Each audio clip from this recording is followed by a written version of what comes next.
बर'नि गिबि मुंख्लं सुजित नार्जारिनि मुंख्लं जानाय जायगायाव BKWSनि मावफुं सोद्रोमाफोरा नायगिदिंहैदों।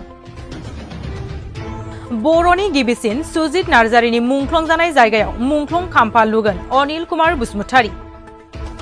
बर'नि थामोनथा रैखाथिनि थाखाय बड'फा उपेन्द्रनाथ ब्रह्मनि दैदेननायाव बड'लेण्ड सोमावसारनायाव बारसोमनाय दुलाराय बर'नि गेजेरावनो गिबिसिन मुंख्लं जानाय सुजित नार्जारिनि मुङाव मुंख्लं खाम्फा लुनो थाखाय बिथांखि लादों BKWSनि गावखुंथाय गोहोआव थानाय सोरखारा। नलबारि जिल्लानि सिङाव थानाय नाथखुसि सितलपुर गामियाव सुजित नार्जारिया 1987 मायथाइनि 12 जुनाव मेगन गोसा सुथुरनि आखायाव इनायै बुथारजादोंमोन। बिथांमोननि बेसेन गोसा जिउखौ बावसोमनायनि बेसेनावनो बर'आ दिनैसिम BAC, BTC आरो BTR गोरोबथा मोननो हादों। बेनिखायनो बर'नि सोमावसारनायनि बिथांमोनखौ अराय मान होनांगौ आरो गोसो खांनांगौ। बे थांखि आरो नोजोरखौ लानानैनो दिनै नलबारि जिल्ला एबसु आरो बर' थुनलाइ आफादनि हांख्रायनायाव BTCनि बायजोनि गावखुंथाय एबा BKWSनि मासिगिरि आरो मावफुं सोद्रोमा बिथांमोना नायगिदिंफैदों आरो सुक्तिनि जानोखि 6.3 दफा BTR सुक्तिनि 5.2 दफा बादि आसाम सरकारा दाखालि 20 जुलाइयाव 5.2 नि जानोखि कमिटि एडभाइजरी कमिटि मानगोनां चेयरमेन बेनि मन्त्रि उरखावग्रा ब्रह्मनि दैदेननायाव आरो बेनि को चेयार डक्टर अनुज पेगुनि दैदेननायाव मोनसे मिटिं जालांदोंमोन 20 जुलाइयाव। 20 जुलाइनि मिटिङाव बिथांमोना निर्देश होदों, ओरैबायदि निर्देश होदों जे BTRनि बायजोआव थानाय जेसेबां बर' बिजोंनि स्कुल दङ बेनि मोनसे स्टेटास रिपर्ट खम समनि गेजेराव बर'नो थिनदों बिथांमोना। मानगोनां ट्राइबेल एफेयार्स बा एजुकेशन मन्त्रि डक्टर अनुज पेगु बिथाङा स्पष्ट भाबै बुंदों दिनैनि मिटिंनि जानोखि सिद्धान्त आसाम सरकारनि सिद्धान्त हाई लेभेलनि मोनसे बे मिटिं, ओंखायनो बे मिटिङाव जा थांखि लागोन बेखौ आसाम सरकारा मावफुंनो नाजागोन। जों स्टेटास रिपर्टखौ बर'नो नाजादों। बेजों लोगोसे बे 20 जुलाइनि मोनसे सिद्धान्त जादोंमोन नोंथांमोना बेफोर जेंनाखौ सावरायनो 5.2 रोखा होनाय स्पेशल जानोखि needs of Boro population in the villages outside माने BTR with various Boro organization नि बेफोरबो हाबाफारि लानानै मोनसे वर्कशप खुंदों होननानै दाखालि 9 आगस्टआव जानानै थांबाय। आसाम एडमिनिस्ट्रेटिभ स्टाफ कलेजाव जानानै थांबाय। बे मोननै मिटिंखौ नायोब्ला आसाम सरकारा नोंथाङा जाबायदि सोंदों जे BTRनि बायजोआव थानाय बर' बिजोंनि स्कुलफोरनि जानाय जेंनानि सायाव जों माखासे जेंनाफोरखौ जोङो सिनायथि डिसकास खालामदों बा जों आइडेन्टिफाइ खालामदों। बेफोरखौ जों स्टेटास रिपर्ट थाबैनो होगोन आरो जों मोनसेनि उनाव मोनसे सावरायनो खाबु मोनगोन। आसाम सरकारजों दाखालि BTR सरकार एबसुजों सावरायनाय 28 आगस्ट जाखिनि मिटिं जादोंमोन बे मिटिङाव गोबां माखासे फिथाइ रिजाल्ट ओंखारदों। आसाम सरकारा मावनो नाजानाय बेखौ नायनो थाङोब्ला 6.3 नि जानोखि जोंनि स्पेशल एरेन्जमेन्ट निश्चय बे फैगासिनो दङ। स्टेपआ एक्सना इतिमध्ये आरम्भ जादों। जों मिथिनो मोनदों BKWSजोंबो बिथांमोना सावरायगोन आसाम सरकारा BTRनि बायजोनि जानोखि स्कुलफोरनि जेंना, ओंखायनो जोङो मावलांनो निश्चय खाबु मोनगोन। आंथ' आसा खालामदों आसाम सरकारा बेफोरबायदि आसामनि मोनफा मोनफा बिजोंनि जेंनाखौ जुदि फोजोबलाङोब्ला निश्चय जोंनि जानोखि दा सोलिबाय थानाय नेशनेल जानोखि एजुकेशन पलिसि 2020 निउ एजुकेशन पलिसिनि बायदि जोंबो खारनानै बर' बिजों जेसेबां जेंना हागोन आसा खालामनो हायो। जिल्लानि तिहुसुगाव थानाय बर' गामि सितलपुर गामियाव जों दङ। बेवहाय जों मोनसे हाबाफारि मोनसे थांखि लाना फैदों। बर' कसारि अनसाय दावहानि खुंथायनिफ्राय एसे खम समनि गेजेराव नैबे जोंनि बुहुमनाङै आन्दलन आलादा रायजो बिनाय बर' जातिखौ बुहुमाव गायसननो हानाय, बर' जातिखौ बुहुमाव बोरैहाय मास्टार जाति आन्दलन बेवहाय बे आन्दलननि गिबि मुंख्लं 12 जुनाव जानाय 1987 नि बे तिहुसुगावनो जादों। सुजित नार्जारि बिथांनि नामखौ गोजोर लाखिनो हायो बिथाङा गालांनाय जानाय बिहोमा बेखौ जोंनि बर' समाजाव बोरैहाय गोजोन लाखिनो हायो बेनि थाखाय मोनसे हाबाफारि लानो हायो नामा दा जोङो मिथिनो मोनबाय थादों बिटिआर गभर्नमेन्टनिफ्राय सुजित नार्जारि मुंख्लंनि सायाव गोबां हाबाफारि बिथांमोना लादों बेजों लोगोसे बर' कसारि अनसायगाव हायुं खुंथायाबो बोरैहाय मोनसे हाबाफारि लानानै जोङो दुलाराय बर' फरायसाफोरनि दानि मानगोनां आफादगिरि मानाव गेदेर दिपेन बर'जों सावरायनानै बिटिआरनि चिफ मानाव गेदेर प्रमद बर' बिथांजों सावरायनानै जोंनि काउन्सिला बोरै प्रप'जेल बिथांमोननि खाथियाव लाखिनो हायो बे प्रप'जेला जाहाथे मोजां प्लेनिंनि जायो बिथांमोननि एडभाइसनि निस्सय दरखार जागोन बिथांमोना एडभाइस होगोन आरो बिथांमोननि सहाय सहयोग निस्सय नांगोन आरो बिथांमोना जाखिनि प्लेनिं होयो बेखौनो जोंनि काउन्सिला निस्सय खालामनो नाजागोन बेजों लोगोसे बे प्रप'जेलफोरखौ जों आसाम सरकारनि खाथिसिम लांनो हायो बेखौबो बिथांमोनजों सावरायनाय जादों सावरायनो आगोलाव जोंनि काउन्सिलाव बेखौ मोनसे सिद्धान्त आकारै जोङो काउन्सिलाव पास खालामनो नाजादों दिनै नोंथांमोननि जानाखि हेफाजाबाव दिनै बेवहाय गोबां बर' रायजोनि गोरों गोरा बिसेसके बर' साहित्य सभानि हांख्रायनायाव दुलाराय बर' फरायसा आफादनि हांख्रायनायाव खौसेथि बर' सुबुं आफादनि हांख्रायनायाव आरो बेवहाय दुलाराय बर' आइजो अनसाय आफादनि गोबां मावथि बिथांमोननि जानाखि नाजानायाव ज' सावरायनो हादों बिथांमोना जोंनो मोनसे खोथाखौ रोखा फोरमायबाय बिथांमोना थोजासे बेवहाय जोंनो हा होगोन नोंथांमोना जाखिनि हाबाफारि लानो नागिरदों नोंथांमोना बेखौ मावफुंनो जाखिनि हानि दरखार जों बेखौ नोंथांमोनजों सहाय सहयोग खालामगोन जों हाखौ नोंथांमोना मोनगोन होननानै बुंदों इतिमध्य बेवहाय फाखा लामा सुजित नार्जारिनि नामै जाखाबाय आरो खाथि खालानि रायजोफोरा होनदों जोङो बेवहाय बेफोरबायदि हाबाफारि लानायाव हेफाजाबल' नङा जोङो जाखिनि हेफाजाब नांगौ जाखिनि मदद नांगौ जों बिसोरनिफ्राय थागोन होननानै बिथांमोना आं आसा खालामो काउन्सिल मोननै काउन्सिलजों नाजाब्ला बिटिआरजों बिकेडब्लिउसिजों नाजाब्ला मोजां मोनसे बेवहाय जोङो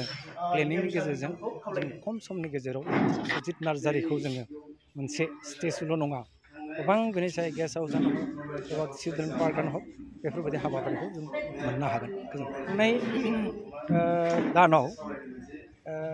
बिटिआरनि मानगोनां CM प्रमद बर' बिथांजों सावरायनो जों खाबु मोनदों खेबसे मानासाव आरो दाखालि 2 आगस्टआव गावनि न'आव थांदों सावरायनो बिथांनाव दा नोंथांमोना जाखिनि मिथिनो नाजादों बेनि बागै जों स्पष्टभाबै खोन्थादों जे बिकेडब्लिउसिआ भिलेज आरो समष्टि नटिफिकेसन होनो थांगासिनो दङ बिनि आगोलाव बे जेंनाया बोरै जागोन नोंथाङा जेरै सोंदों दा बिथाङा स्पष्ट होनदों बेखौ जों सावरायबाय थादों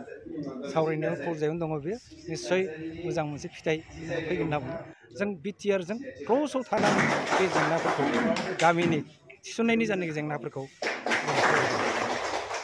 बेनिफिटथ' जेबो लाबोआ बे खहाखौसो लाबोगोन बर'नि जानाय खौसेथिखौ एसेब्लाबो बियो लोरबां खालामनो नाजानाय बायदि जागोन बिथांमोना माहारियारि आफाद होनखो ना राजनैतिक दल होनखो बे स्पष्ट बिथांमोननि जानाय आफादगिरि मोनसे समाव जोंनि काउन्सिलनि मासिगिरि कारापसनाव बिथाङा गोलैनानै बा आयेननि बिकेडब्लिउसि 2020नि आयेन बायदियै बे आयेननि जानाय एमबिदाव बिथाङा खामानि मावालासिनो आयेननि बुरजा बेरेखायै खामानि मावनानै आसाम सरकारा बेखौ थांनाय 4 जानुवारियाव मासिगिरिनिफ्राय बोख्लायदों बोख्लायनायनि उनाव बिथाङा गोदान आफाद दाहैदों गोदान आफाद दाहैनायनि उनाव बिथाङा होनदों बे जोङो मा होनो बिकेडब्लिउसिनि सिङावनो थानानै बिकेडब्लिउसिआव मोजां जायाखै बेफोरखौ माखासे अजद दिन्थिनानै जे बेखौनो भित्तिहीन मोनसे बेसलेस माखासे डिर'गेटरि वार्ड बाहायनानै बिथांमोना जोंनि मानगोनां चिफ मिनिस्टारखौ समालोचना खालामदों आंखौबो समालोचना खालामदों काउन्सिलनि गासै मेम्बारफोरखौ बिथाङा समालोचना खालामबायगासिनो दङ ओंखायनो जोंनि मोनसे बुंनाय स्पष्ट जोंनि माने नोजोर आंनि माने नोजोरजों जुदि आं बुंनो थाङोब्ला बर' जाथियाव दुलाराय बर' फरायसा आफाद दङ बर' साहित्य सभा दङ इउबिपिअ दङ अल बड' प्राइमारि टिचार एस'सिएसन दङ जोंनाव दुलाराय बर' आइजो अनसाय आफाद दङ बर' वमेन जास्टिस फराम दङ गोबां माहारियारि जोंनिया माने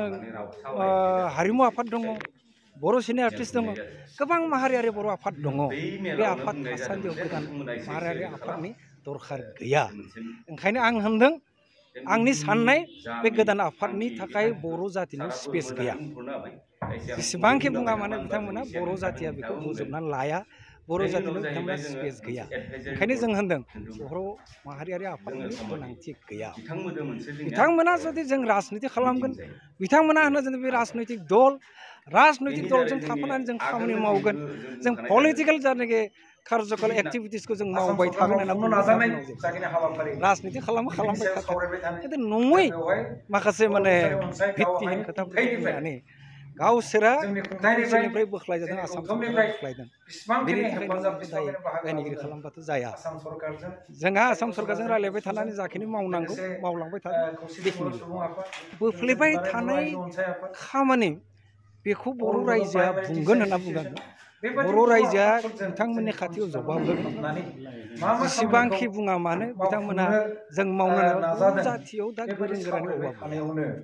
बर' जातिनि गेजेराव मोननै काउन्सिल दङ मोननै काउन्सिलखौ मोनसेया जाबाय सिडिउल एरिया मोनसेया जाहैबाय बे मोननै काउन्सिलाव ओरैबायदि गोरों गोरा मानसि दङ बर' माहारियारि आफादाव ओरैबायदि गोरों गोरा मानसि दङ बिथांमोना बर' जातिखौ जेसेबांखि सिंखावनो नाजाया मानो हाया हानाय नङा नोंथांमोननि नामखौ बरायग्रोबाय होमबानो माने जोंबो सावरायबाय थानायल' जायो माबा मोनसे लिरब्लानो आन्दलननि सायाव आन्दलननि गिबि मुंख्लं मानगोनां बिथाङा जाखिनि बुंबाय बिथाङा 1947 मायथाइनि 12 जुनाव जि मुंख्लं जाबाय बे बर' जातिनि मोनसे जोंनि दरजाखौ गेवहोदों आरो बे गेवहोनायनि उनाव जों गोबांबार नाजानायनि उनाव काउन्सिल बा बिगिडब्लिउसिखौ बुंनायनि उनाव बिथांमोना मोनसे मोजां थांखि लानानै दिनै बिथांनि जि थैनाय बा बिथांनि आन्दलन फैनायाव गुबुन हारिजों जानाय बे जायगायाव दिनै जों दङ बेखौ बिथा खालामनानै बिथांनि मुङै जि मोनसे गेट बा बिनि पार्क बानायनाय बा स्टेटु बानायनाय बा बिनि कमिउनिटि मोनसे हल बा आलासि जिरायग्रा जायगा बेखौ जों गासै डिमान्डखौ जों बिगिडब्लिउसिनो बुंदों आरो बिथांमोना थाबैनो बिटिआरजों सावरायनानै बा आसाम गभर्नमेन्टजों सावरायनानै बिनि मोनसे रडमेप बानायगोन होनना बुंदों दिनै जों जोबोद गोग्गाथावना बे बर' जातियाव गोबां लिडार फैयो थाङो नाथाय हारिनि जिखौ जोंनि सिनायथि बे सिनायथिफोरखौ जोंनि गोबां दैदेनगिरिफ्रानो दोनबावाखै दिनै जों इनायनो गोजोननाय मोन्दों दिनै बिगिडब्लिउसिआव फार्स्ट स्टेप जोंनियाव जुरिजेननाय हिसाबै फैनायखौ जोङो बिथांमोनखौ जों बरायदों दुलाराय बर' फरायसा आफादनि मोनसेल' थांखियानो जाहैबाय सुजित नार्जारिखौ बुहुमनि गेजेराव जोंबो फोथांना लाखिनाय होमबासो जोंनि हारि जोंनि सोदोमस्रि जोंनि रावा थांना थागोन उन जोलैफोरा बिथांनि जि मुसुखा बा बिथांनि पार्कखौ नुयोब्ला गोसोखांनाय थागोन होननानै जों सानो स्टेचु गायसननो हायो नामा जों मोनसे पार्क गायसननो हायो नामा जों बेयाव राजा लामायाव मोनसे जों गेट बानायनो हायो नामा जे मुंख्लं सुजित नार्जारिनि मुङाव जेरा बे गासैबो जे मेकानिजम बे मेकानिजमखौ तयार खावलायगोन बिटिआरनि मानगोनां बिथां सिएम आरो गासै सोलोंथाइ बिफाननि इएमफोरखौ खावलायगोन बे बड'फानि जि जारिमिन बे जारिमिनखौ जोंनि बर'नि लेखा बिलाइयाव एनि हाउ सोथारनांगौ मानो होनब्ला जोङो मुङावल' बड'फा बुंबाय थाब्ला जानाय नङा जोङो बेहाय बिजाबावबो फरायनो मोननांगोन आरो इयुन जोलैफोरा बिथांखौ सिनायनो हानाय बायदि बा गोसोआव थानाय बायदि बिथांनि मोनसे सेप्टारखौ जों सोयोब्ला इनायनो गोजोनगोन आं खावलायगोन मानगोनां बिटिआर सरकारखौ आरो मानगोनां आसाम सरकारखौ बे थाबैनो बे बड'फानि जि माने जारिमिन बे जारिमिनखौ सोथारनांगौ लेखा बिलाइयाव दा निउ इडुकेसन पलिसियाव बेखौ खालामोब्ला जों इनायनो गोजोनगोन आरो नलबारि जिल्ला दुलाराय बर' फरायसा आफादनि जानानै जों गासैनिसिमबो खावलायनाय थागोन रायजोनि जानानै जेन बिथांनि जि जारिमिन बे जारिमिनखौ लेखा बिलाइयाव सोयोब्ला जों इनायनो गोजोनगोन दिनै जों गामियाव सितलपुर गामियाव नेक्स्टआव जोंनि काउन्सिला मोनसे इसि मिटिं लानानै बुङो जे गासैबो जिल्लायाव बेसेबां जोङो समस्याखौ बा नलबारिनि समस्याखौ गामिनि मोनसे लोगोसे गामिनि डेभेलपबो जागोन सुजित नार्जारिनि माबायाव नेरसोन खाम्फायाव गायसननो नागिरदों बिथांमोना जोंनि नेसनेल हाइवेनिफ्राय जों गामियाव थांनाय लामा मोनसे दं पटआव मोखाङाव बिथांमोना मोनसे बिथांनि मुङै गेट मोनसे लुनो नागिरदों बे गेटखौ लुबा जोंनि गामिनि लोगोसे गासै बर' हारिनि हाइवेखै थांनाय मोनसे मुंदांखा जागोन सुजित नार्जारिनि मुंदांखा सिगां जायाखैमोनबाबो जुदि गेटआ जुदि जायोबा गथै हाइवेनि नेसनेल हाइवे आप डाउन खालामनाय गारि मटर जिखि जाया बयबो मिथिजोबगोन गतिके बिथांमोन माबाना मुंदांखा जागोन लोगोसे जोंनि भितरावदि बर' गामि दं हाइवेनिफ्राय दि साहाखै बर' गामि दं बेखौबो गासैबो रायजो राजाया मिथिजोबगोन बेफोरबायदिबो मोनसे मुंदांखा जागोन आरो बिथांनि मुङै दि स्टेचु मोनसे बानायनो नागिरदों जों गामिनि गेजेरावनो बानाय जागोन जों जुदि हा होयोबा जोंनि सितलपुर गामिनि रायजो राजाया हाखौ जुदि एगारना होयोबा बिथांनि मुङाव बेयाव स्टेचु मोनसे जागोन बे स्टेचु जानायावबो बहुद मोजां जागोन जेखैबो मुंदांखा इयावबो जागोन आरो बिथांमोना जों गामियाव माबा मोनसे सुजित नार्जारिनि मुङैनो जिखुनु जों गामिया जिखौ नागिरो बिथांमोना इखौ होगोन होनदो कमिउनिटि हलानो जा बा मोनसे पार्कआनो जा जिखि जाया जि मोनसे अनुस्थान मोनसे लुना होगोन बे अनुस्थानखौ मोजाङै मोजां लुना होबा बहुद जोंनि गामिया डेभेलपबो जागोन मुंदांखाबो जागोन आरो गामिनि गथ' गथायफोरा बहुद शिक्षा दीक्षायावनो जा जिखुनु बिभागावनो जा बहुद आवगायलांनो हागोन आरो गतिके जों बेखौनो बुंनो नागिरदों आरो जोंनि आइजो आफादनिफ्रायबो आं बुंदों आरो बिथांनि जिखि जाया इयाव मोनसे खाम्फा जाबा जोंनि आइजो आफादाबो जोबोद साबायखर मोनगोन आरो बेखौनो बुंनानै